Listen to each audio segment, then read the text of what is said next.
શ્રી દત્ત પ્રસન્નોસ્તુ.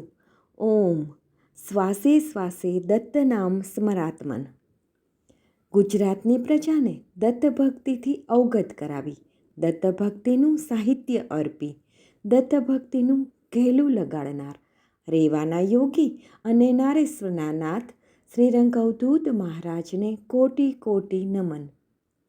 બુંદમાં સાગર સમાય તેમ વિરાટ દત્ત અવતારની લીલાઓ દત્ત બાવની રૂપી હોડીમાં સમાયેલ છે, જેના પઠનથી ભવસાગર પાર ઉતરાય છે.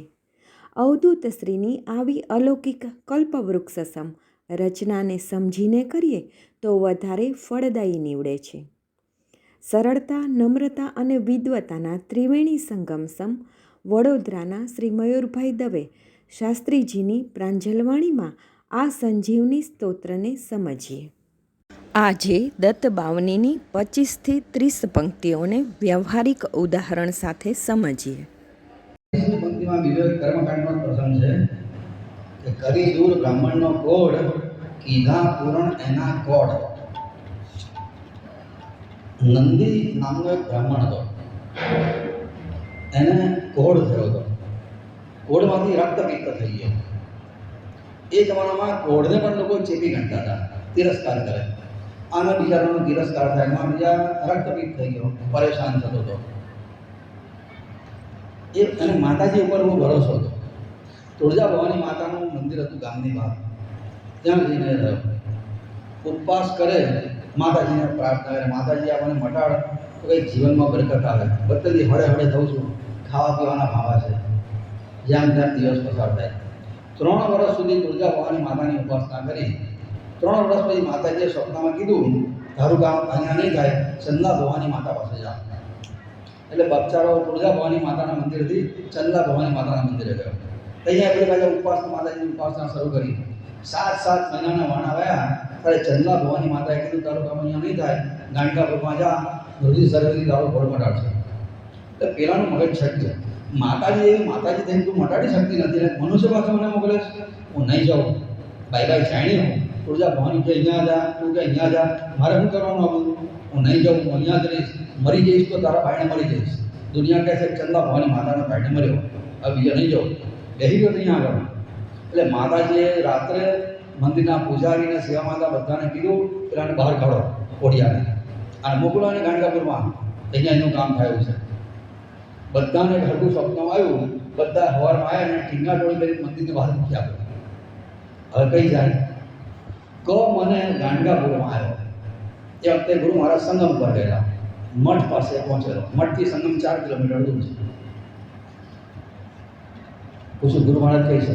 સંગમ પર ગયા છે, આવશે. દૂર ઉભા રહે, હરકૃષ્ણ કોઈને ખૂણા ઉભો રાખ્યો. ગુરુ મહારાજ આવ્યા અને સીધા મઠમાં ગયા. અંદર જઈને એક સેવકે કીધું, કોઈ ઘોડવાળો આવ્યો છે. ત્યાં બધી ખબર છે, આવો તો એને અંદર, આવો તો કહેશે. અને પેલો અંદર ગયો અને પગે લાગ્યો. કારણ કે કેમ માતાજીને છોડીને અહીંયા મારી પાસે આવ્યો? મનુષ્ય તને શું મટાડશે? માતાજી મનુષ્ય તને કેવી મટાડશે? પેલા જો મારા બાપરે આ તો હું માતાજીને જે વાત કીધેલી આ જાણે છે. મારી તુળજા ભવાની માતા કે ચંદલા ભવાની માતા છે, પોતે મારો ગુરુ મહારાજ છે. 33 કરોડ દેવ સૌ તુજમાં, તીરથ સિદ્ધને ભરું, તું જ મારો ભગવાન. પગમાં પડે. ગુરુ મહારાજ બહુ રખડ્યો, બહુ ભટક્યો, દવા દારૂ કર્યા, દોરા ધાગા જંતર મંતર કર્યું. તુળજા ભવાની માતાએ ત્યાંથી કાઢ્યો. 3 વર્ષ પછી ચંદલા ભવાની માતાએ કાઢ્યો. હવે તમારી પાસે આવ્યો, હવે કોઈ આશાઓ ફસાવશો નહીં, મટતું હોય તો મટાડજો, નહીં તો અહીંયા મરી જઈશ. હવે મને કોઈ જીવનમાં કોઈ રસ રહ્યો નથી, મારું કોઈ જ નથી. પેલો ગંગા નહીં, એમાં પેલી બધા સ્ત્રીને છોકરો થયો 60 વર્ષ પછી. એનો પતિ સોમનાથ, એને કીધું ગુરુ મહારાજે, આને તો સંગમ પર લઈ જા. સંગમમાં નવડાય અને નાયને વખતેના બધા કપડાં કાઢી વીર વખતે એના કપડાં કિનારે નાખી દેજે, કોઈ એના કપડાં અડકવાનું નહીં. અને પછી એને નાગો બાળે, બીજા કપડાં પહેરે નહીં લઈ આવજે. સોમનાથે પ્રમાણે કર્યું. જેવા એના કપડાં કાઢી નદી કિનારે નાખ્યા, જમીન બધી દોડી થઈ ગઈ. શરીરની અંદરનો બધો જે ક્ષાર હતો તે બધો બહાર કાઢી નાખ્યો. એકદમ સુવર્ણ જેવો દેહ થઈ ગયો, કોળ દૂર થઈ ગયો. નવા કપડાં પહેર્યા એને ગુરુ મહારાજ પાસે લઈ આવ્યા. એવો પેલો પાગલ થઈ ગયો કે છે મનુષ્ય, પણ આ સાક્ષાત મારી માતા કરતાં પણ વધારે સામર્થ્ય છે. પગમાં પડીને પોતાનો ભાવ બધો વ્યક્ત કર્યો અને સુંદર સ્તુતિ પણ કરી.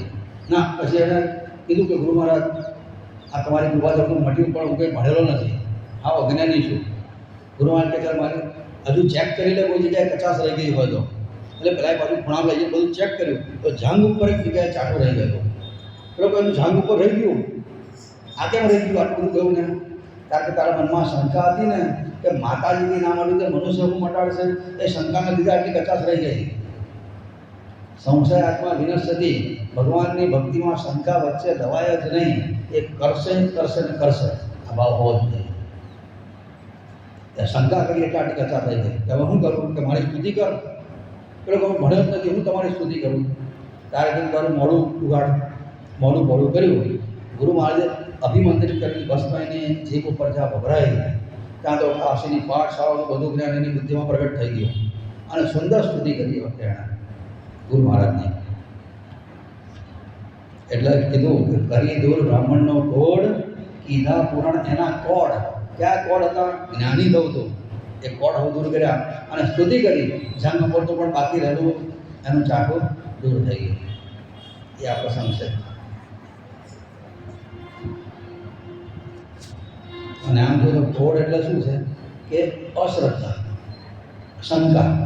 આ કોડ જેવું કામ કરે છે, આપણને બહુ પચે.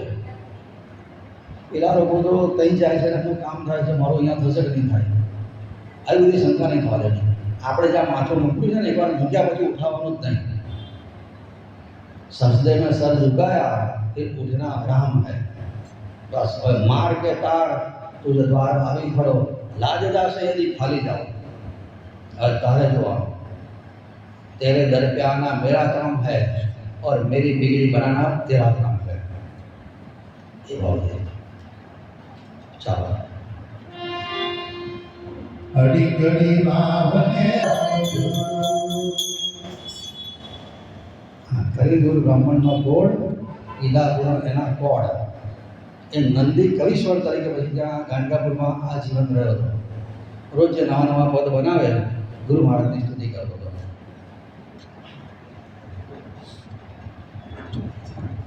26મી પંક્તિમાં કહે છે, વંદ્યા ભેંસ દૂધવી દેવ હરિયું દારિદ્ર્ય ત્યાં તથ્યવ. તથ્યવ એટલે તરત જ ઇન્સ્ટન્ટલી એનું દારિદ્રતા તમે તાત્કાલિક દૂર કરેલી. ગાંડાપુરમાં એક બ્રાહ્મણ દંપતી હતા અને એ બ્રાહ્મણને ખબર પડી ગયેલી કે મનુષ્ય જન્મ પરમાત્માની પ્રાપ્તિ માટે જ ભગવાને આપેલું સાધન છે. અને જો આ રસોડું શરૂ કરીશું ને તો બધી ઉપાધિ શરૂ થશે. એની ચૂલા ચક્કીમાંથી ઊંચી નહીં આવે, આનું એના માટે કમાવાથી ઊંચો નહીં આવે. આ રસોડું છે ને એ દંપતીનો આખું જિંદગી ખાઈ જાય છે. રસોડું ચાલુ રાખવા માટે કમાવા જવું પડે અને પેલી રસોડાનું બધું અવેર કરવામાં દિવસ પૂરો થઈ જાય. તે એ જે બ્રાહ્મણ હતો ને એ દિવસે કરલો ગામમાંથી ભિક્ષા માંગી લાવવાની, એમાંથી જે મળે એમાંથી આપણે ખાઈ લેવાનું. આખો દિવસ ભગવાનની ભક્તિ કરવાની. ભક્તિ કરવી હોય ને તો સમય જાતે એડજસ્ટ કરીને ઊભો કરવો પડશે. ટાઈમ મળશે ત્યારે ભક્તિ કરીશું ને એવી રાહ જોનારા લાકડા ભેગા થઈ ગયા, કશું નથી કરી શકતા. टाइम काढ़ो पड़े से. जब तक रहेगी जिंदगी फुर्सत न मिलेगी काम से. कुछ ऐसा समय निकालो, प्रीत कर दो श्री राम से. आ समझी गયેલો है તે ભિક્ષા માંગી લાવે અને એની પત્ની પણ એવી સિરિયલો નહીં જોઈ હોય બચારીએ એટલે ડાઈ ડમરી હતી. સારું તારે તમે જે લાવશો એમાંથી ખાઈ લઈશ. આખો દાડી બંને દંપતી ભક્તિ કરે. એમની ઘેર એક ભેંસ હતી, એ વંધ્યા હતી, ઘેડી થઈ ગયેલી, એના દાંત પડી ગયેલા ભેંસના, ચામડી લબડી ગયેલી. એટલે ગામમાં લોકો ખેતર રેતી કંઈક ખાતર લાવવાનું હોય, માટી લાવવાની હોય તો એને લઈ જાય ભાડે. એમાંથી 2 પૈસા જે કંઈક મળે એમાંથી એને વસ્ત્ર પાત્ર વ્યવહાર લાવવો હોય તો લઈ આવે. બાકી ભિક્ષા ઉપર એનો ગુજારો ચાલે. ભેંસને ભાડે લોકો લઈ જાય આવી રીતના, ગધેડું રીતના ભાડે લઈ જાય એવી રીતના. અને એને ભાડા પેટે કોઈક વાર પૈસા મળે, મોટે ભાગે તો જરૂર હોય ત્યારે લોકો લઈ જાય ખાતર માટી લાવવા માટે કામ. પણ એની ભક્તિ કરવાની તમન્ના જોઈ એટલે ગુરુ મહારાજ એકવાર વગર આમંત્રણ એની ઘેર ગયા. બસ આપણા ભક્તિ કરવાની જો દાનત હોય ને તો ભગવાન ચોક્કસ આપણી બાયને આવે છે. દાનત અંતરની હોવી જોઈએ. એ વખતે ઓલો બ્રાહ્મણ ગામમાં ભિક્ષા માંગવા માટે ગયો. એની પત્ની હતી ઘરમાં. એને તો અમારા ગરીબના બાયણે કોણ આવે, આટલા મોટા સંન્યાસી મારા ભાઈને ખૂબ પ્રેમથી સ્વાગત કર્યું, આસન પર બેસાડ્યા. બિરાજો ગુરુ મહારાજ, પણ મારા પતિદેવ છે એ ના આવે ને અમે તમને ભિક્ષા કરાવીશ. ગુરુ મહારાજ કે પણ ભેંસ વખતે કોઈ ભાડે નહોતો લઈ ગયો. આ તારી ભેંસ એનું દૂધ આપી દે ને. પેલી કે ગુરુ મહારાજ તો લઈ જ નથી જન્મી ત્યારથી હજુ સુધીમાં દૂધ હે નહીં આપે, લઈ જ નહીં, તો ગયડી થઈ ગઈ. આ તો ભાડે બદલાઈ જાય એટલું છે, બાકી એને કંઈ દૂધ કોઈ આપતી નથી. અરે હું કહું છું તો ધોવાનો પ્રયત્ન તો કર. ગુરુ મહારાજ કીધું તારે ભેંસને ધોવા માટે તૈયાર થઈ. આજકાલની કોઈ બહેન હોય તો તૈયાર થાય. તમને હું સમજણ પડે, આખી જિંદગી તો અમારી જોડે રહી છે, અમને ખબર પડે કે આ પત્ની આવી દૂધ નહીં આપતી, તમને કઈ ખબર પડવાની હતી. પણ આ શ્રદ્ધા, ગુરુ મહારાજ કહે છે તો હું પ્રયત્ન કરીશ. બસ શ્રદ્ધા આ જ વસ્તુ, એમાં શ્રદ્ધા ને આ ખોબડી વચ્ચે નહીં લાવવાની. આ વચ્ચે આવી એટલે શ્રદ્ધા કુડી જાય સીધી. શ્રદ્ધાને અને તર્કને બેને વિરોધી છે. શ્રદ્ધા મૂકી હોય ને આને તાળું મારી દેવાનું, બસ પછી શ્રદ્ધા તમારી જોરદાર કામ કરશે. આપણા ઘરમાં પંખો બગડી ગયો હોય, કોઈ મહેમાન આવે ગરમીમાં તો પંખો ચાલુ કરો, અરે કે ના એ મોટર પડી ગઈ છે નહીં ચાલે. અરે હું કહું છું તમે ચાલુ કરો ને તો આપણે કરીએ. અરે બેહીને તને સમજણ પડે, તો અમારો ઘરનો પંખો જ ભાઈ. એવું જાણા કિસ્સામાં પણ ગુરુ મહારાજે કીધું છે અને એને દોહવાનો પ્રયત્ન કર્યો તો ઘડા ભરાયા 2 થી. હા કેટલા? 2 ઘડા ભરીને દૂધ આપ્યું ભેંસે વખતે. એક ઘડામાં 10 લીટર દૂધ હોય તો 2 નું 20 લીટર દૂધ આપતી થઈ ગઈ રોજનું. હરિ દારિદ્ર તે તથ્ય તાત્કાલિક એનું દરિદ્ર દૂર કરી આપી. હા ગુરુનું કૃપા છે.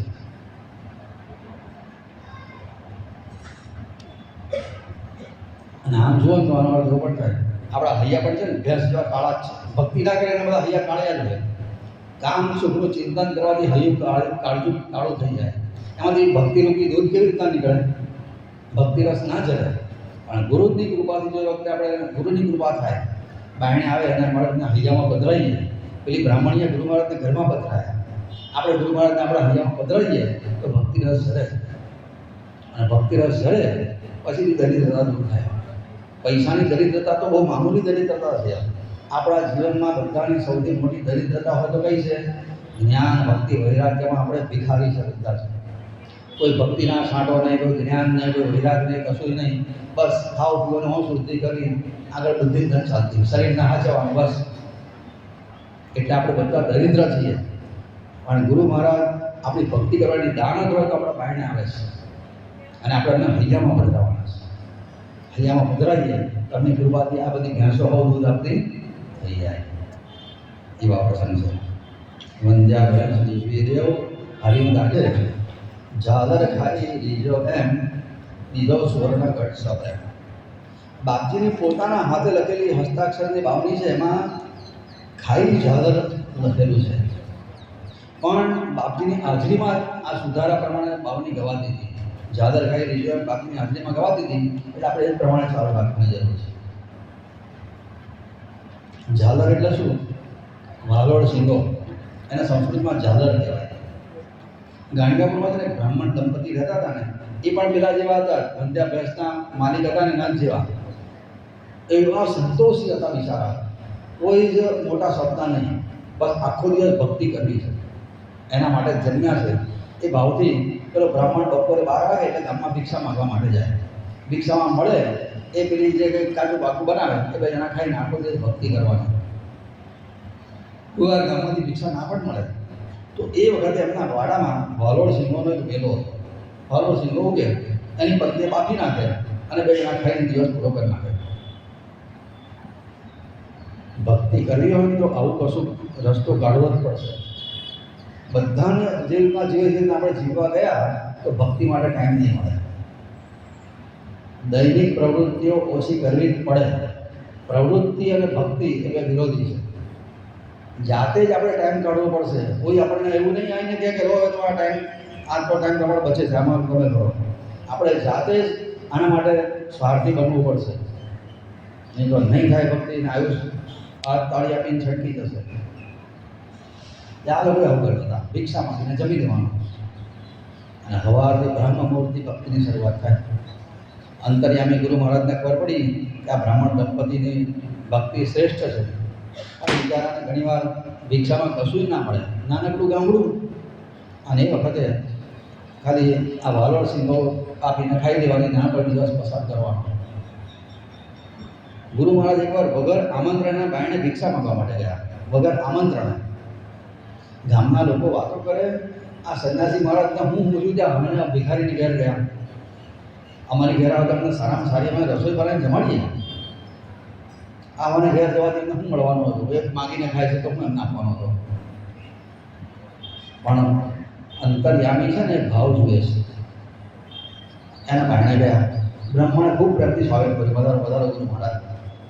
એ દિવસે એને ગામમાંથી ભિક્ષા મળી નહોતી અને એની પત્નીએ વાલોળ સિંગો બાફેલી હતી. ગુરુ મહારાજને પ્રેમથી આ શાકનું ભિક્ષામાં આપ્યું. લો ગુરુ મહારાજ જમો. ગુરુ મહારાજે જમી લીધી, વાલોળ સિંગો ખાઈ ગયા. ઊભા થયા, જતી વખતે બોલ્યા, તારું દારિદ્ર ગયું. આટલું થઈને ઊભા થયા, એનું પગથિયું ઉતર્યા, જોયું તો આંગણામાં વાલોળ સિંગોનો વેલો. આ વાલોળ સિંગો એણે મને ભિક્ષામાં આપી છે. અને એ વખતે એક ક્ષણનો વિચાર કર્યા છે કે ગુરુ મહારાજે વાલોળ સિંહોનો વેલો તો જમીનમાંથી ખેંચી નાખ્યો, મૂળિયા સાથે ફેંકી દીધો, સડસડાટ ચાલવા પડ્યા જતા ગયા. અને એની પત્નીનો મિજાજ ગયો, બ્રાહ્મણની પત્ની. આપણે સંન્યાસીનું શું બગાડેલું? આપણા પેટ ઉપર પાટો બાંધીને આપણે એમને વાલોળ સિંહનો ખવડાવી, એક આપણા બે માટે બનાવેલી છતાં એમને આપણે આપી દીધી. અને આપણે જ્યારે ભૂખ્યા રહેવાનો વખત આવે ત્યારે વાલોળ સિંહો માંડ માંડ ટેકો થતો હતો, એવો આપણો ઉખાડ નાખ્યો, આપણા પેટ પર લાત મારીને જતા રહ્યા. આપણે તો શું બગાડેલું? ઉકળાટ કરવા માંડી જાત જાતનો બધો. પણ એનો પતિ સત્સંગી હતો, એમ તો આવું ના બોલીશ. ગુરુ મહારાજ કોઈનું બગાડતા જ નથી. આપણને જે નુકસાન થાય છે આપણા કરેલા કર્મોથી જ થાય છે. કોઈ નિમિત્ત બને. ભગવાને દુનિયા બનાવવામાં એવી કચાશ રાખી જ નથી કે વિના હિસાબે કોઈ નડી જાય. આપણને નુકસાન થાય છે આપણા કર્મનું ફળ જ છે, નિમિત્ત કોઈ પણ બને છે. તો એમને દોષ ના લઈશ. ભગવાને દાન આપે છે ને, ચાવવાનું આપશે. વાલોળ સિંગો એ તો કંઈ નહીં, કાલથી બીજી વ્યવસ્થા થશે, તું ચિંતા ના કરીશ. પણ પેલી ઉગડ્યા જ કરે, આમ છે તેમ છે, આપણે શું બગાડેલું ને, આપણે તમને કંઈ વગર આમંત્રણ આવ્યા છે, આપણે તમને આપેલું. અને ઉપરથી કૃપા કરવાને બદલે આપણું પેટ ઉપર નાખવાની જતા રહી, આમ બધું ચાલશે તો બોલો મળી. પેલા જેમ તેમ કરીને બચાવી એને ટાળી પાડી, શાંતિ રાખો. ચાલે મને બેહાડી દીધી. હવે બાયણા બાદ ખાડો પડી ગયો, પેલો વાળો સિંહોનો મૂળિયા હાથે નીકળી ગયો. એટલે હલકું કરવા માટે ત્યાં ગળગયો, અને હલકું કરવા માટે ખાડો જરા પડી ગયો ને, એ ખાડો પૂરવો તો પડે ને, તો પગ પડે તો ગબડી જવાય, પગ મચ પડી જાય. એ વખતે ગયો ત્યારે જોયું ખાડામાં કશું ચળકતું હતું. ચળકતું જોડે જરા માટી ખસેડી તો વધારે ચળકતું દેખાયું. ધીમે ધીમે બધી માટી ખસેડી તો એણે જોયું ને તો ત્યાં તો સોનાનો ઘડો હતો, સોનાનો. અને એ ઘડો એણે જ્યારે બહાર કાઢીને જોયો તો આખો સોના મોઢાથી ભરેલો છેક સુધી. ઘરમાં ગયો અને જોયું કે જો આ સંન્યાસીની આ કૃપા ગુરુ મહારાજની, જો એમણે વાલોળ સિંહોનો વેલો ઉખાડીને ફેંકી દીધો ના હોત તો આપણે મળતા સુધી વાલોળ સિંહો જ ખાતા હોત. કાલથી તારે માલપુરાનું દૂધ પાક, સવારે હંતારેથી ભરવા તો દવા લાવજે જાત જાતનો. અને તું થાકી જાય ઝોમેટો મંગાવી દેજે, જે જરૂર પડતી. હવે આપણે જલસા કરવાના. સોનાનો ધોળો, સોના મોઢાથી ભરેલો બધી શું બાકી રહે? બસ આ ગુરુ કૃપા છે. વાલોળ સિંહોનો વેલો એટલે શું છે? વિષયાનંદ. અને નીચે સોનાના છોડે ભજનાનંદ છે. વિષયાનંદની નીચે ભજનાનંદ છુપાયેલો છે. પણ આપણે બધા વિષયાનંદમાં જ લહેર કરીએ, બસ ખાઓ જોડે જલસા કરો. એની નીચે ભજનાનંદ છુપાયેલો છે. ગુરુ કૃપા કરશે તો વિષયાનંદ ખેંચીને ફેંકી દેશે મૂળિયા હાથે. વિષયાનંદમાં જ્યારે નીકળી જશે ત્યારે ભજનાનંદનો અનુભવ થશે. ત્યારે પછી સાચો જીવનની શરૂઆત થાય છે. ભજનાનંદ એ કાયમી આનંદ છે, સ્વતંત્ર આનંદ છે, સૌથી શ્રેષ્ઠ આનંદ છે. પણ એ જોઈએ તો ગુરુની કૃપા જોઈએ. ગુરુ કૃપા કરશે શું કરશે? સીધો ચરુ નહીં આપે, વિષયાનંદને ફેંકી દેશે. વિષયાનંદ ગયો, ભજનાનંદ તરત પ્રગટ થશે. પણ જ્યાં સુધી વિષયાનંદ ભોગવી છે ત્યાં સુધી ભજનાનંદ નહીં, અને ભજનાનંદ જોયો તો વિષયાનંદ નહીં. દૂધના દહીંમાં પગ રહે નહીં, બેમાંથી એક જ મળે. એટલે કીધું કે ઝાલર ખાઈ રીઝ્યો એમ, દીધો સુવર્ણ ઘટ સપ એમ. સોનાનો ઘડો આખો સોના મોનાથી ભરેલો આપી દીધો, લીધો છે. આ પણ કર્મકાંડનો જ પ્રસંગ છે. બ્રાહ્મણ સ્ત્રીનો મૃત ભરધાર કીધો સજીવન તે નિર્ધાર. માહુરગઢ આવ્યું મહારાષ્ટ્રમાં. એ માહુરગઢની તળેટીમાં માહુરપુર કરીને એક ગામ છે. એ ગામમાં શ્રીમંત બ્રાહ્મણ દંપતી રહેતા હતા. છોકરા થઈને મરી જતા હતા. દત્તની ઉપાસના બહુ પ્રબળ અને એની કૃપાથી એમને એક દીકરો જન્મ્યા પછી મર્યો અને એને મોટો પણ થયો. સંસ્કૃતિ મા બાપે છોકરાનું નામ રાખ્યું દત્ત. એને 14 વર્ષની ઉંમરે એનું લગ્ન એક સુશીલ બ્રાહ્મણ કન્યા સાથે લગ્ન થયું. લગ્ન પછીથી એ બંને જણા ખૂબ હળી મળીને રહેતા હતા, દત્ત અને એની પત્ની. એની પત્ની પતિવ્રતાના બધા નિયમોનું પાલન કરે, પતિને દેવ માનીને સેવા કરે નહીં. પણ પ્રારબ્ધનો કે યોગ તે સમય જતાં દત્તને ક્ષય રોગ લાગુ પડ્યો. ટીબીની દવા હમણાં શોધાઈ, થોડા વર્ષો પહેલાં ટીબીની દવા નહોતી. નારાયણભાઈનું શરીર પણ છે ને ટીબીમાં જ છૂટેલું છે. તો પેલાનું શરીર જળાતું જાય, દવાની અસર થાય નહીં, ધીમે ધીમે ક્ષીણ થવા માંડ્યો. પણ ધન્ય છે એની પત્નીને, આટલી જુવાન હોવા છતાંય એની બરાબર સેવા કરે, તનતોડ. શરીરમાંથી દુર્ગંધ આવે, એની પાસે, એના પતિ પાસે કોઈ જાય નહીં, આ એની પાસે જઈને એની સેવા કરે. સમય થયો એટલે ડૉક્ટરોએ હાથ ખંખેરી નાખ્યા વૈદ્યોએ કે ભાઈ હવે તો આ બચે એમ નથી. છોકરાએ મા બાપને કીધું, જો હું તમારો ગયા જન્મનો વેરી હઈશ, આ જન્મમાં વેર લેવા આવ્યો, હવે જઉં છું. મા બાપને બહુ દુઃખ થયું. છોકરાએ એની પત્નીને કીધું, ભાઈ તું ભર જુવાન છે, તારી ઉંમર ખાલી 16 વર્ષની છે, તું અહીં રહીશ તો મારા મા બાપ તને દીકરીની જેમ રાખશે. ના ભાવે તો પિયરમાં જવો તો જજે, અને બીજું લગ્ન કરો તો કરી લેજે, મારા લીધે તારી જિંદગી તો બેઠીશ નહીં. એટલે કીધું, ના તમે આવું ના બોલશો, જ્યાં સુધી શરીરમાં જો જીવ છે ત્યાં સુધી બધી આશા છે. મને વિશ્વાસ છે કે ગાંડાપુરમાં દત્તાત્રેય ભગવાન પોતે જ ઋષિ સરસ્વતી તરીકે બિરાજેલા છે. હું તમને એમના શરણ લઈ જઈશ, મને વિશ્વાસ છે તમને નવું જીવન પ્રાપ્ત થશે. સાસુ સસરાને વાત કરી કે પાલખીની વ્યવસ્થા કરો. એ જમાનામાં એમ્બ્યુલન્સ નહીં, પાલખીમાં ગાદી તકિયા ગોઠવ્યા, એને સુવાડ્યો, સેવકોની વ્યવસ્થા કરી, પાલખી ઉંચકીને નીકળ્યા. માહુરગઢથી ગાણગાપુર કર્ણાટકમાં આવે અને માહુરગઢ મહારાષ્ટ્રમાં. માહુરગઢથી એ ચાલતી નીકળી પોતાના બીમાર પતિને પાલખીમાં લઈને. ઉંચકનારા 4 જણા હતા, 6 જણા, એ લોકો ચાલ્યા. 20 ગામ ઓળંગીને ગાણગાપુર પહોંચી અને પૂછ્યું કે ગુરુ મહારાજ ક્યાં છે? અરે કે તો સંગમ ઉપર ગયા છે. એ પહોંચેલી મઠ પાસે અને એના પતિને સુવાડ્યો. પણ આટલો 20 ગામ એને ઉંચકીને ભલે લાયા હોય, પણ પ્રવાસનો શ્રમ થયો હતો અને બ્રાહ્મણ સ્ત્રીનો પતિને વખતે અવસાન થઈ ગયું ત્યાં આગળ. એટલે કરુણ કલ્પાન કરવા માટે કે તમારા ભરોસે 20 ગામ ઓળંગીને આવી, છતાંય તમારી કૃપા ના થઈ. આશા હતી કે આરોગ્ય થશે, હું પતિવ્રતાના નિયમો પાડીશ, આમ કરીશ, તેમ કરીશ, જાત જાતના મનોરથ હતા. પણ તમારા શરણે આવ્યા છતાં એક પણ મનોરથ પૂરો ના થયો. ભવિષ્યમાં પણ તમારા શરણે આવશે. તમે શરણાગતના તારણહાર કહેવાઓ છો, તો હું તમારા શરણે આવી છતાંય મારી સામે કેમ ના આવ્યો? કરુણ કલ્પાન કરવા લાગી. એ વખતે ઋષિ સરસ્વતી સ્વામી મહારાજ એક બ્રહ્મચારીના રૂપમાં ત્યાં આગળ આવ્યા. એને બધો બોધ આપ્યો કે જો બેન, આ સંસારના દેહના સંબંધો અનિત્ય છે, કાયમના નથી. કુટુંબમાં એક પછી એક સભ્ય આવે છે અને પછી એક વિદાય થાય છે. બધા સાથે આવતા નથી, બધા સાથે જઈ શકતા નથી. ઋણ બંધ હોય ત્યાં સુધી જોડે જવાનું છે. દરેક નવા જન્મે સ્ત્રી હોય તો પતિ મળે છે, અને પતિ હોય તો સ્ત્રી મળે છે, છોકરા મળે છે. એકનું એક જીવન નવું અનેક જન્મથી આપણે જીવીએ છીએ. તો આ જન્મના તારા પતિ માટે રડતી હોય તો ગયા જન્મના પતિ માટે વળે.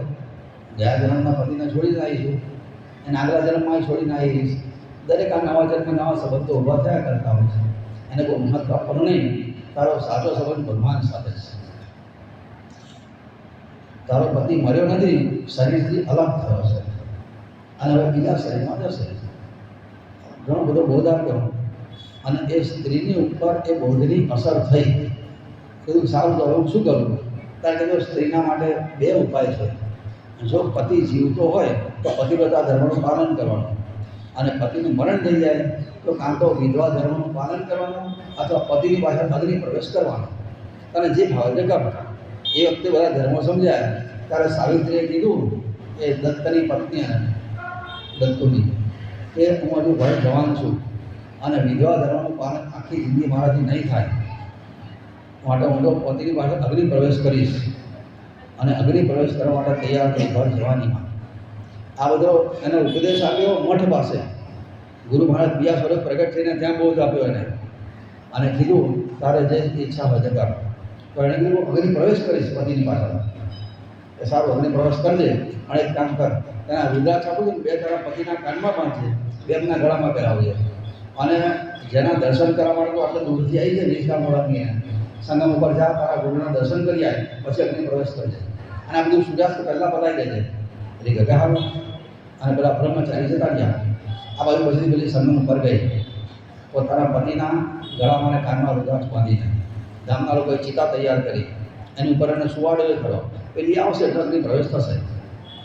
સૂર્યાસ્ત પહેલાં અગ્નિ પ્રવેશ થઈ જવો જોઈએ. પેલી સંગમ ઉપર ગઈ એ વખતે સોમ સાંજ જગ્યા, પીવડાના ઝાડની નીચે ખાલી ગુરુ મહારાજ બેઠેલા. આખું ગામ ત્યાં મઠ પાસે પેલાના પતિનું અવસાન થયું એટલે તમાશો જોવા માટે. અને એ વખતે પેલી ત્યાં આવી એવું દિવ્ય સ્વરૂપ ગુરુ મહારાજ તે એમાં જેવો કેસ નીકળતો હતો.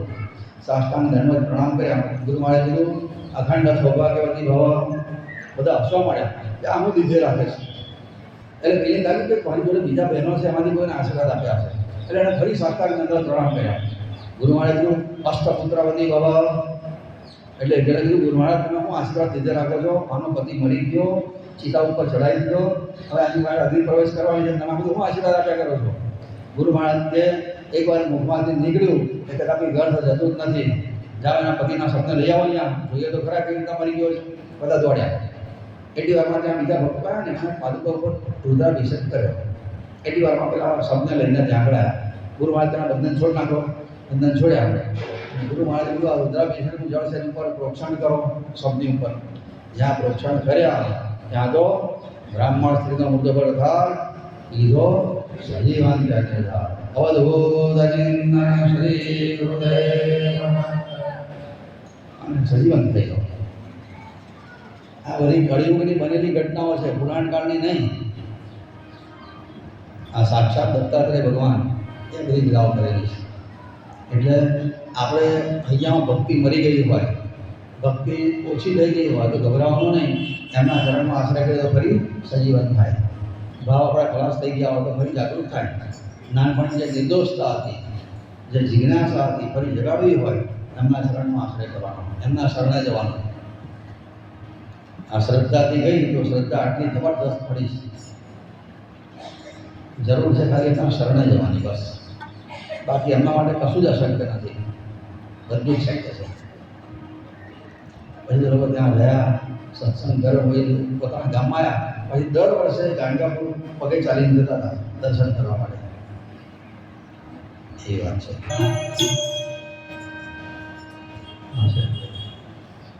29મી પંક્તિમાં પણ એક જ પ્રસંગ છે. પિશાચ પીડા કીધી દૂર, વિપ્રપુત્ર ઉઠાડ્યો શૂર. 29મી પંક્તિ છે. શિરોડ ગામ છે, નરસોવાડીની પાસેનું ગામ છે. અને ઋષિ સરસ્વતી સાંઈ મહારાજે ઋષિ વાટિકા છોડીને જતા રહ્યા ત્યાર પછી બનેલી આ ઘટના છે. કોઈ પણ સિદ્ધ પુરુષ જે સ્થાનમાં રહીને તપસ્યા કરી હોય એ સ્થાન છોડીને સ્થૂળ દેહ ભલે જાય, સૂક્ષ્મ શરીર ત્યાં હોય છે અને આવનાર ઉપર કૃપા કરે છે. એનું આ બહુ શ્રેષ્ઠ દ્રષ્ટાંત છે. તે ગંગાધર નામનો બ્રાહ્મણ હતો, વેદ શાસ્ત્રી. એને છોકરા થઈને મરી જાય. બંને જણા દત્ત ભક્ત હતા, ભગવાનની ભક્તિ કરે પણ છોકરા જન્મ મરી જતા હતા. કર્મ વિભાગ શાસ્ત્રીને પૂછ્યું કે આવું કેમ થાય છે. કર્મ વિભાગ શાસ્ત્રી કીધું ભાઈ ગયા જન્મનું તારું કોઈ બ્રાહ્મણનું લહેણું બાકી રહી ગયું છે, એ પ્રેત થયો છે ને આ તારા છોકરાને મારી નાખે છે. તો એની પાછળ એની ઉત્તર ક્રિયા કરાય, નારાયણ બલિ કરાય, અને તો તને એની પ્રેતની સદગતિ થાય તો તારા છોકરા જન્મીને મોટા થાય. એટલે કે મને એટલો બધો ખર્ચો કરવાની મારી પાસે શક્તિ જ નથી. ઉત્તર ક્રિયા કરવાની, 10 અધ્યાયનું 12મું અધ્યાયનું કરવાનું, નારાયણ બલિ કરવાનો તો પૈસો જ મારી પાસે નથી. એક કામ કર, તું સંગમમાં સ્નાન કર, પીપળાની પૂજા કર, આવું તું ઉપવાસ કર, તારથી આ તો થાય ને, એટલે આ થશે. બસ તો આટલું કર, ગુરુ મહારાજ કૃપા કરશે. અને પેલી એ પ્રમાણે ઉપવાસ, સ્નાન, પૂજનનો નિયમ ચાલુ કરી દીધો. કર્મ વિભાગ શાસ્ત્રી એટલે ખબર છે કોણ હોય છે? એ લોકો ભૂતકાળ કે જ્યોતિષીઓ ભવિષ્ય કે. કર્મ વિભાગ શાસ્ત્ર, જ્યોતિષ શાસ્ત્ર કે આપણા સનાતન ધર્મના શ્રેષ્ઠ ગ્રંથો છે. જ્યોતિષના આધારે તો ભવિષ્ય કે, અને આના આધારે આપણું ભૂતકાળ કે તમે ભૂતકાળમાં આવી ભૂલ કરેલી એટલે આ તકલીફ થાય છે, ઓકે, એનું નિવારણ પણ બતાવે. પણ હવે કર્મ વિભાગ શાસ્ત્રના ગ્રંથો જ ક્યાંય નથી મળતા. નાના વિદ્યાપીઠમાં બધા ગ્રંથો હતા એક જમાનામાં, એ બધી આખી વિદ્યાપીઠ પાડી નાખી એટલે હવે કશું રહ્યું જ નથી ત્યાં. હવે ગ્રંથો એમાં પડીને ભસ્મ થઈ ગયા. તો પેલી બ્રાહ્મણીએ ઉપવાસ, સ્નાન અને પૂજન બધું ચાલુ કરી દીધું. 3 જ દિવસ થયા ને રાત્રે એને સ્વપ્નમાં પેલા ભૂતે દર્શન આવ્યું કે તું ગમે તે કર, મારી સદ્ગતિ થઈ નથી ને હું તારા છોકરાને મારવાનો જ છું. આમ કરીને મારવા માટે દોડ્યું સ્વપ્નમાં. આ બધું સ્વપ્નો એ જોઈ રહી છે. પેલી ગભરાઈ ગઈ, દોડતી દોડતી સંગમ પર ગઈ. ત્યાં ગઈ તો પીપળાની નીચે ગુરુ મહારાજને બેઠેલા જોયા, એમની પાછળ હંતાઈ ગઈ. જોન ગુરુ મહારાજ પર મને મારવા આવ્યો છે. ગુરુ મહારાજ પ્રેતને સ્વપ્નમાં, આ બધું સ્વપ્ન ચાલે છે કે પ્રેતને કીધું, એ આને કેમ પજવેશ? તે ગયા જન્મમાં મારે એના પૈસા લઈ લીધેલા પાછા નથી આપ્યા એટલે હું પ્રેત થયો છું અને એના છોકરાને હું મારું છું કે છે. હવે મારા શરણે આવી છે, હવે એના વાળમાં કોઈ તારે કરવાનું નથી. લોકો કે ના પણ મારી સદ્ગતિ થાય એના માટે કંઈક કરો. કારણ કે એ જે પૈસા એની પાસે હોય એટલા વાપરશે, એમાંથી જે કરે એમાં તારે માની લેવાનું, તારે આગળ જતા રહેવાનું, પણ એને ભજવાની નહીં. તો કે હા જે કરશે તો હું શું કરી દઈશ. સ્વપ્ન પૂરું થયું, જાગી ગઈ અને સ્વપ્ન પ્રમાણે એને પછીથી યથાશક્તિ ઉત્તર ક્રિયા પહેલાંની કરાવી, ઓછામાં ઓછા પૈસા જે હશે તેનાથી. અને એને એવું લાગ્યું કે ઈશાદની પીડામાંથી મુક્તિ મળી જશે. અને સમય જતાં પછી એને સ્વપ્નમાં ગુરુ મહારાજે પ્રસાદ આપ્યો. જાગીને જોયો તો પોતાની પથારીમાં એ પ્રસાદ જોયો. પ્રસાદ ખાધો, એના છોકરા થયા, 2 મોટા થયા. આ વખતે મર્યા નહીં. એને કહ્યું ચલો ઈશાદ પીડા દૂર થઈ ગઈ. પછી એણે છોકરાની જનોઈનો પ્રસંગ રાખ્યો. પણ જનોઈનો દિવસ હતો એના 2-3 દિવસ પહેલાં છોકરાને ધનુર્વાત થયો. ધનુર્વાત એટલે ખબર છે? હાડકાં વળી જાય, એમાં કે બહુ વિકરાળ શરીર થઈ જાય, જોઈ ના શકાય એવું થઈ જાય છે.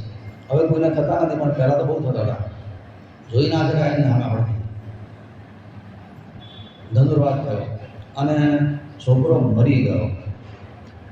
પેલી બ્રાહ્મણી કંપાન કરાવવાની કે આ તમારા કહેવા પ્રમાણે બધું કર્યું, પેટે પાટા બાંધી પ્રેતની ઉત્તર ક્રિયા કરી, તો જો આ પૈસા પીડા તો ત્યાં થતી, તો હવે તમારી કોણ પૂજા કરશે? આમ બહુ કલ્પાન કરી. આમના લોકો કે ભાઈ જે થઈ ગયું થઈ ગયું, ગુરુ મહારાજ પ્રત્યક્ષ સોચે નહીં, તારા દીકરાનું મળદું આપ અગ્નિ સંસ્કાર કરવા માટે. પેલી કે મારા દીકરાની જોડે મને તમે ચિતામાં પ્રવેશ આપવાનો હોય તો જ મળદું મળશે, નહીં તો નહીં મળે. મળદું ફળામ નહીં બેસી રહે, આપે જ નહીં. ગામના લોકો સમજાવે, કોઈ સ્ત્રી કદાચ પતિની પાસે અગ્નિ પ્રવેશ કરે તો એવું ભૂતકાળમાં બનેલું. અત્યારે છોકરાની પાસે અગ્નિ પ્રવેશ તો કોઈ ના કરે. આ બધું ત્યારથી ના થાય, નહીં થાય. ગમે તે જે કરો એ કરો, હું મળદું નહીં આપું એટલે નહીં આપું. ગામના લોકો કંટાળી ગયા. આખી રાત રડતી રડતી બેસી રહી. હવાર પડી તોય ના આપે. એ વખતે બ્રહ્મચારી એના બાયણે આવ્યો, કેમ આટલું બધું રડે છે?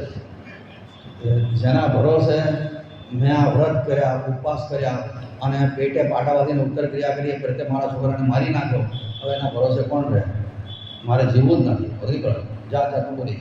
તો પહેલાં એને આ જ કીધું, જો બેન આ છોકરાનો માતા પિતાનો અને સંતાનનો સંબંધ છે, અંજળ પાણીનો સંબંધ છે. અંજળ પાણી પૂરું થાય એટલે બધા છૂટા પડીને ચાલવા માંડશે. આ ઘર એટલે ઝાડ છે. ઝાડની ઉપર રાત્રે પંખીઓ ભેગા થાય ને સવારે છૂટા પડે એવું જ છે. થોડા વર્ષો માટે ભેગા થયા છે, એક પછી એક છૂટા પડવાનું જ છે. આમાં યોગનું દુઃખ સુખ નહીં ને યોગનું દુઃખ નહીં, એવું સમજીને જ રહેવાનું.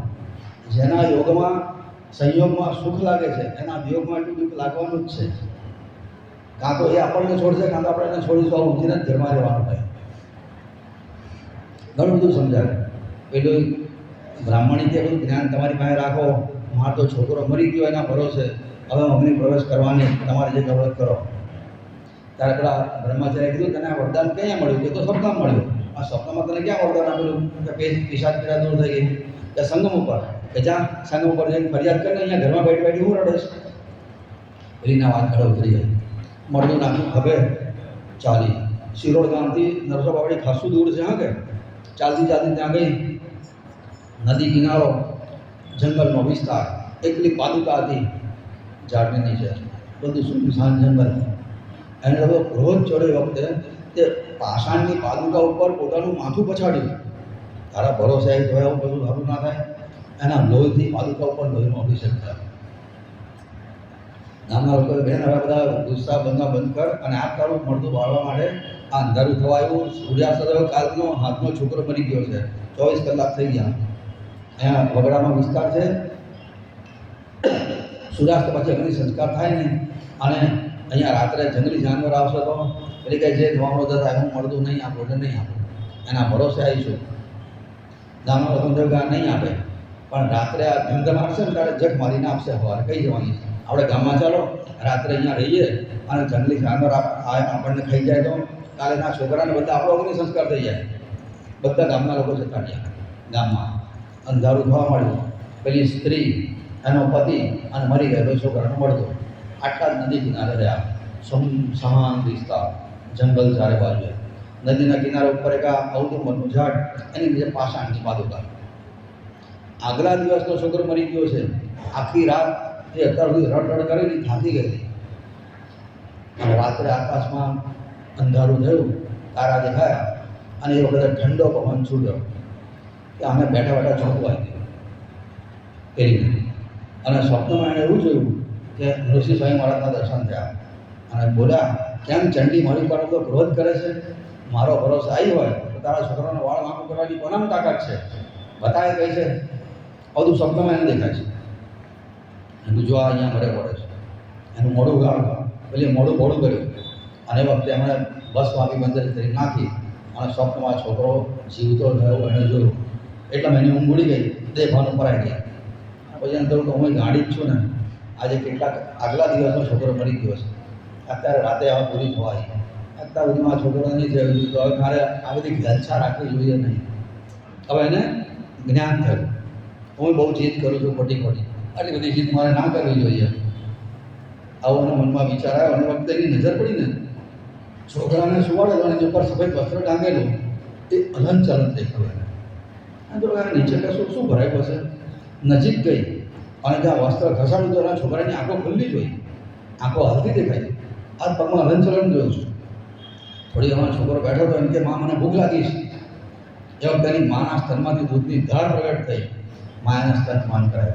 એના ધણીને જગાડેલા, જુઓ આ ગુરુ મહારાજની કૃપાથી આ છોકરો બેઠો થયો. મરી ગયા છે જેટલા કલાકો થઈ ગયા, 1 દિવસનો ઉપરનો સમય બેઠો થઈ ગયો કે છે.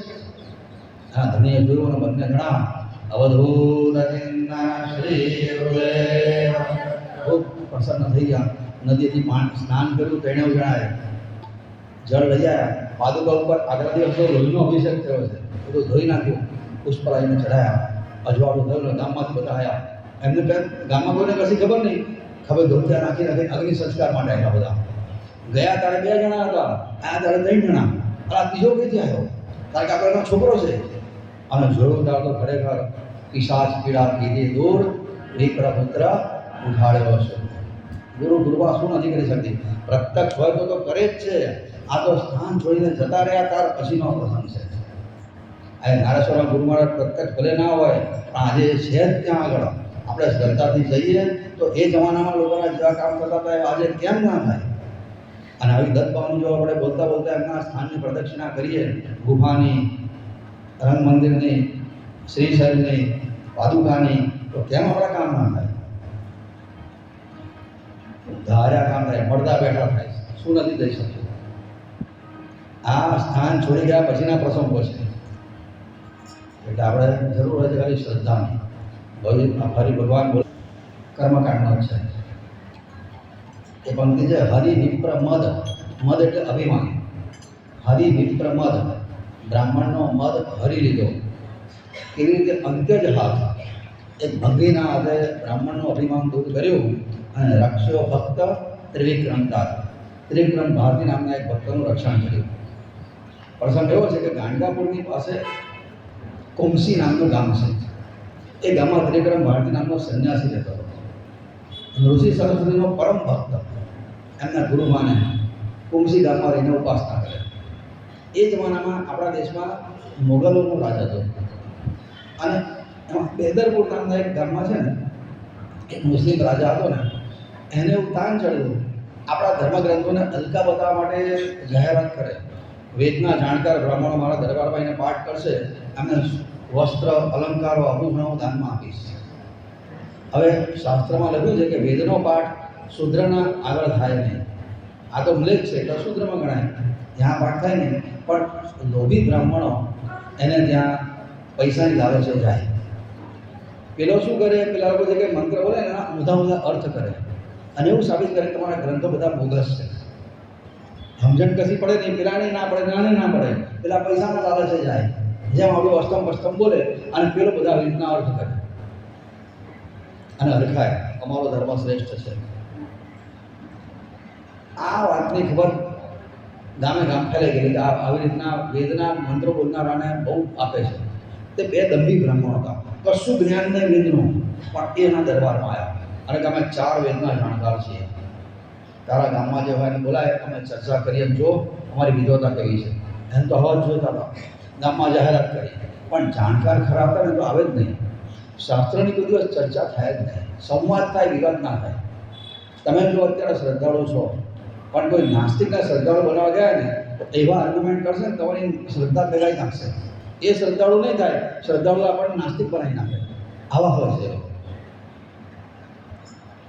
તે ગામમાંથી કોઈ જાણકાર હતા કે આ નહીં, એટલે આ બે જણા શું કહેજો, તારા ગામમાં તો કોઈ વિદ્વાનો છે જ નહીં, તો એક કામ કર, વ્યવસ્થા કરે ને બધે ગામે ગામ ફરીશું અને ત્યાંના વિદ્વાનોને શોધીને એમની સાથે ચર્ચા કરીશું, એમનો પરાજય કરીશું અમે વિદ્વતામાં અને એની પાસે વિજય પત્ર લખાઈ લઈશું કે વેદરપુરના રાજાના દરબારના પંડિતોની પાસે અમારા ગામના વિદ્વાનોનો પરાજય થયો છે, તારું ગામે ગામ ડંકો વગાડી દઈશું તારા નામનો.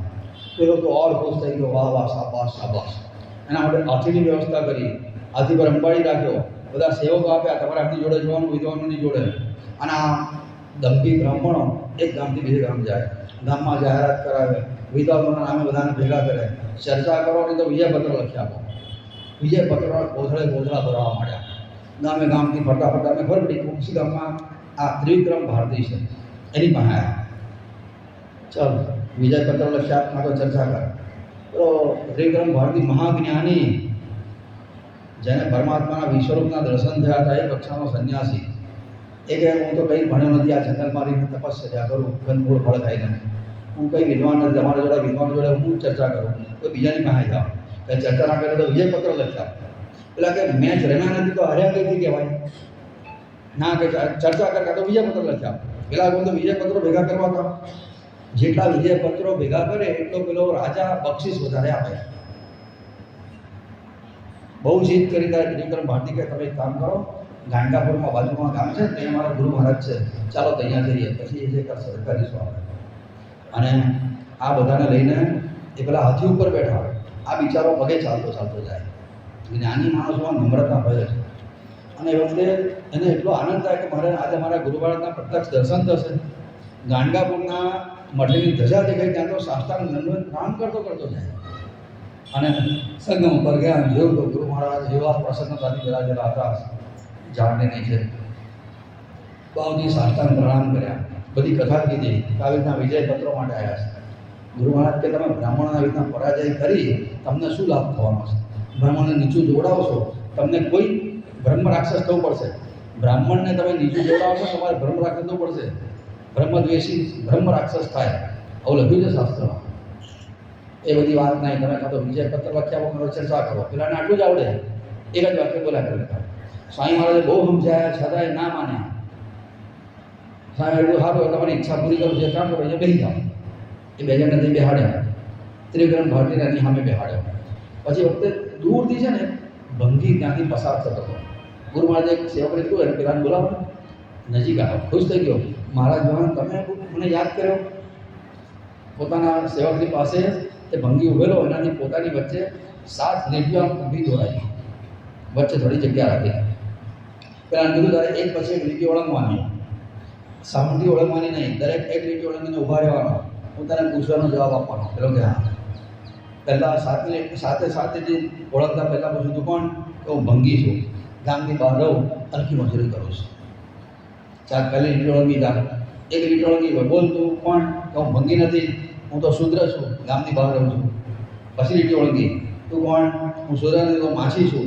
પછી લીટી ઓળંગી, હું માછી નથી, હું તો ભીલ છું. પછી લીટી ઓળંગી, હું ભીલ નથી. એક લીટી ઓળંગે અને એનો એક એક પૂર્વજન્મ યાદ આવવા માંડ્યો. અને જ્યારે ત્રીજી લીટી ઓળંગી ત્યારે કહેતો હું ક્ષત્રિય છું. બીજી લીટી ઓળંગી ત્યારે કહેતો હું તો વૈશ્ય છું. અને પહેલી લીટી જ્યારે સાતમી લીટી ઓળંગી દીધી ત્યારે કહેતો હું ભંગી નહીં, માછી નહીં, વાઘરી નહીં, શુદ્ર નહીં, ક્ષત્રિય નહીં, હું તો બ્રાહ્મણ છું. બધા મને પંડિતજી કહીને બોલાવે છે. તો ગુરુ મહારાજે કીધું, ઋષિ સ્વામી મહારાજે, જો તું પંડિત હોય તો આ પંડિતો તારી જોડે ચર્ચા કરવા માટે આવ્યા છે, એમની જોડે તું ચર્ચા કર. અને એ વખતે એમણે પોતે ભસ્મ લઈને અભિમંત્રિત કરીને ઉપર પ્રોક્ષણ કર્યું પેલા ભંગીના શરીર ઉપર. ત્યાં તો 4 વેદના મંત્રો કડકડાટ બોલવા માંડ્યો. પેલા બે જણા તો પરસેવો થઈ ગયો કે આ જે ભંગી છે એની પાસે ખાલી લીટીઓ ઓળંગાઈ અને ભસ્મ નાખીને આ વેદ મંત્રો બોલાઈ શકે કે આ કોણ કહેવાય? આપણે ખોટી જગ્યાએ માથું પછાડી બેઠા. એકદમ પરસેવો થઈ ગયો આખા શરીરે, આંખે અંધારા આવી ગયા, બધું ગોળ ફરતું દેખાય. પેટમાં દુખાવો પડ્યો અને પેટમાં પગમાં પડ્યા. ગુરુ મહારાજ અમારી ભૂલ થઈ ગઈ, અમે સમજ્યા નહીં અને તમારી પાસે ખોટી જીત કરી. અમારામાં કશું જ્ઞાન નથી, પણ અમે આ પૈસાની ને અલંકારોની લાલચે આવું બધું કરતા હતા. ગુરુ મહારાજ ત્યાં સુધી કેટલા બ્રાહ્મણનો પરાજય કર્યો તમે, કેટલા નીચું જોવડાયું. તમારે બ્રહ્મ રાક્ષસ થવું જ પડશે, પણ તમને પશ્ચાતાપ થયો છે એના ફળ સ્વરૂપે તમારે શાંત બ્રહ્મ રાક્ષસ થશો. 12 વર્ષ પછી ફરી પાછા તમને સદગતિ થશે, અને 12 વર્ષ તમારે આ સજા ભોગવવી પડશે. જાઓ સંગમ પર. પેલા કોઈ સંગમ પર ગયા, પ્રાણ છૂટી ગયા અને બ્રહ્મ રાક્ષસ થયા. આવી કથા છે. એટલે હરિ વિપ્ર મદ. હા, પણ પેલો પેલો ભંગી હતો ને, ભસ્મ લગાડેલી, એ તો હવે વેદ શાસ્ત્ર એકદમ જાણકાર થઈ ગયો, વેદ મંત્રો બોલવા માંડ્યો હતો આગળ. અને પછી તો ગુરુ મહારાજ કે હવે તું ઘેર જા. ના, હું તો બ્રાહ્મણ થઈ ગયો, હવે હું ભંગી નથી, હું તો પંડિત થઈ ગયા. હવે તમારા શિષ્યોની સાથે મને ભેળવી દો. ગુરુ મહારાજ રેડિયો ઓળંગે અને ભસ્મ લગાડી કે પંડિત ના હોય, બ્રાહ્મણ ના થવાય, બ્રાહ્મણ માના પેટે જન્મ લીધા છે, બ્રાહ્મણ કહેવાય નહીં. માટે તું તો ભંગી જ છે. ના ના, હું પંડિત થઈ ગયો. કાગડો માનસરોવરની યાત્રા કરતો હંસ થાય એવું કહેવાય છે. પછી કાગડો પાછો થાય, હવે હું બ્રાહ્મણ થઈ ગયો, બસ હવે બ્રાહ્મણ બસ. એટલી વાર એની પત્ની આવી હતી, હોતી અને આમ કહી ગયો તાર તો નહીં બેઠેલો. અને પેલી નજીક આવે ને તારે પેલો કે યાર ગુરુ મારો નજીક ના આવશો. એની કે હું રોયા, હું તારી ઘરવાળી છું, તારી ઘર નહીં કહી. હા બહેન કહે ના ના, હવે હું પંડિતજી થઈ ગયો, હું બ્રાહ્મણ છું. ગુરુ કહે પેલી રડવા માંડી થઈ આગળ. ગુરુ મહારાજ આ કેવું કરે છે? સવારે તો મને મૂક્યા વગર ચા નથી પીતો. સવારે અમારી જોડે બેસીને ચા પીધીને ભાખરી ખાધી છે, અને અત્યારે મને કહે છે તું તારી ઘરવાળી, તું તારો ઘરવાળો નહીં, તું મારી ઘરવાળી નહીં કહેશ. મને બેન કહે પાછો કહે છે. ગુરુ મહારાજ કહેવાના બધો નશો ઉતરશે, તું જરાય ચિંતા ના કરીશ, અડકીશ નહીં મને. ગુરુ વાળો ઓહો વટમાં આવી ગયો, એકદમ મંત્ર બોલવા મળે તો અહીંયા આગળ તો ગુરુ વાળો કરતો. ગુરુ મહારાજ કીધું ગામમાંથી ડોબિયાના ઘેરથી ડોલ ભરીને પાણી લઈ જાઓ. પાણી લઈ આવ્યા અને પોતાના સેવા માતાને કીધું આ પેલાના માથા ઉપરથી આ ડોલ ભરીને પાણી રેડી દે. જ્યાં ડોલ ભરીને પાણીના માથા ઉપર રેડ્યું, બધી ભસ્મ ધોઈ ગઈ અને ત્યાં તેનો બધો બ્રાહ્મણનો નશો ઉતરી ગયો. અને પેલી કે તું કાઢ નહીં તું પીધી છે, એકલી કેમ ઉભી છે? અહીંયા બે જણા હાથ પકડીને ચાલવા મળ્યા, જાણે નવા પૈણા હોય એવી રીતના બગીચા ફરવા નીકળ્યા હોય રીતના જતા રહ્યા. ઘેર પગે લાગવા ના ઉભા રહ્યા. ધીરે ભારતી કે આ બધું શું થઈ ગયું? થોડી વાર પહેલા જેને પડવા તૈયાર નહીં, એને પત્ની તરીકે સ્વીકારવા તૈયાર નહીં, અને થોડી વારમાં કહે છે કે આ એને હાથ પકડીને ચાલવા માંડ્યા પાછા કહે છે. ગુરુ મહારાજ તો ભસ્મનો પ્રભાવ છે. ભસ્મ લગાડી એનું જ્ઞાન સ્થિર થઈ ગયું એટલે એને આ બ્રાહ્મણનો નશો ચડી ગયો. ભસ્મ ધોઈ ગયો એટલે ફરી પાછું ઉતરી ગયું. પછી વખતે ભસ્મનો મહિમાની ઘણી બધી વાતો છે, પણ એમાં આ વાત આવે છે કે ગલે માળ રુદ્રાક્ષની ભાલે ભસ્મ સુહાય, મહાપાપી પણ બંધે છે થાય ત્રિલોકમાય. આવું લખેલું છે. ઘણા બધા તેની વ્યક્તિ બધી બહુ બધી વાતો છે, પણ એમાંની એક અગત્યની વાત ખાસ કહી દઉં કે જો કોઈના શરીરમાંથી પ્રાણ નીકળતા પહેલાં એના ગળામાં રુદ્રાક્ષની માળા હોય અથવા તુલસીની માળા હોય અને કપાળમાં ભસ્મ હોય તો એના કર્મો સામે જોયા સિવાય શિવજીએ પોતાના દૂતને આજ્ઞા કરી છે અને શિવલોકમાં લઈ જવાનો. પ્રાણ નીકળતી વખતે આ વસ્તુ શરીર ઉપર હોવી જોઈએ. પ્રાણ નીકળ્યા પછી તમે ગમે એટલા શણગાર કરો એનો કોઈ લાભ નથી. પ્રાણ નીકળતા પહેલાં પ્રાણ નીકળતી વખતે આ વસ્તુ શરીર ઉપર જોઈએ. આ ગ્રંથમાં આ વાત બહુ વિગતથી આવે છે એટલે કહું છું. દ્રષ્ટાંત હાથે છે. અત્યારે ટાઈમ નથી બધું કહેવાનું, પણ આટલું ખાસ ધ્યાનમાં રાખજો.